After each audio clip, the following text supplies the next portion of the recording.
traveling musician. As you can clearly see by the state of my microphone, we have been through an adventure. Many, many, many fun adventures so far on this Stamford, Connecticut journey that I've been on for the past 3 days or so. The first night I got here, I checked into the hotel, and the hotel clerk asked me, "Where did you book your reservation?" I said Expedia.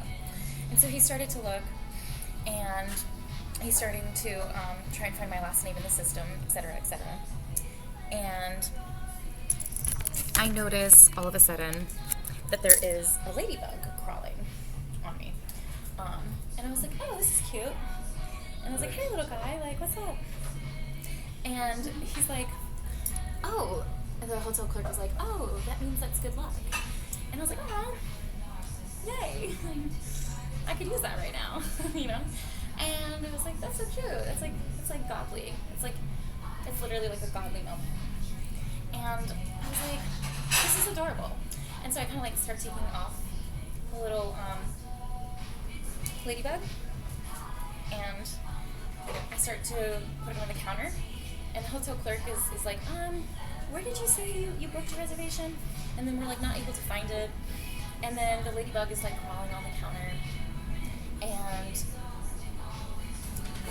the hotel clerk just goes, "Yeah, I'm just gonna go ahead and kill the bug." And then he kills my good luck right in front of me on the counter, and I don't get booked for the reservation at the hotel that night, and I sleep outside. So that's been a very refreshing start to my new chapter in Stamford, Connecticut. Here we are. And I've been doing my absolute best to live my absolute best life. And that it also involves talking on the phone with my mother.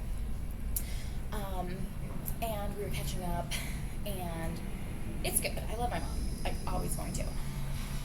But, like, do you ever feel like when you talk on the phone with your mom, it's like avoiding a snake bite? Let me explain a little bit. I tell her about what's going on, and I try and catch her up to the best of my ability, and I tell her that I am expecting. And she spends another 45 minutes or so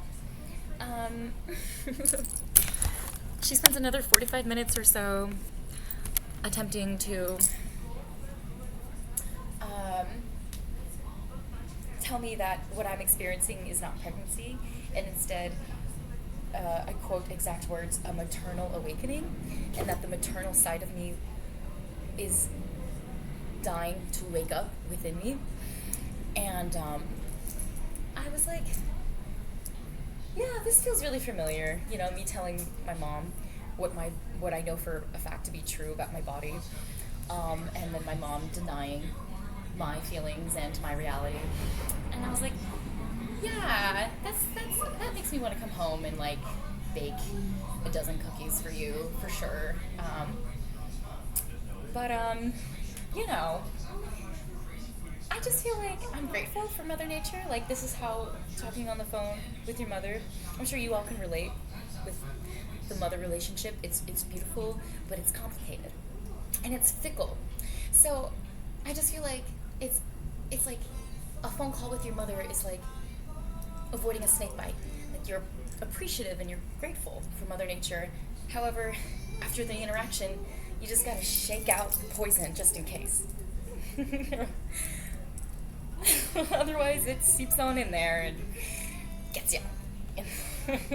And I was like, if this is a maternal awakening, then we're gonna need some more condoms ASAP.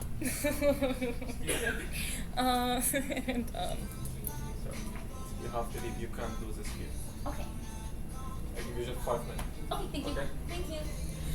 And also, in addition to what I've been going through, a guy, you know, particularly who cheats on his pregnant wife, there's a certain word for that, especially when it's done with an NBA All-Star player who's Athlete of the Year. You call that man the loser of the year. And in fact, when you find out that they 69'd, or that they 96'd each other, then I tell my ex-husband, well then you're forever 86 from this pussy. Yeah, and I'm newly engaged. I'm very excited. And to end this beautiful, beautiful, romantic, gorgeous, hilarious, queenly, bossly set, what do you call a wife who is constantly getting stuffed by her new, loyal, hunky, gorgeous, sexy lover, fiance, husband? What do you call that? What do you call that? What do you call that? Oh, yes. Fucked confeit. Yes, indeed. Oh, and also, why don't we just do the trifecta here?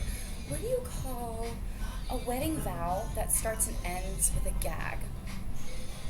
So, in the beautiful moment of wedding vows being exchanged, do you take this lawfully wedded man to be your husband? I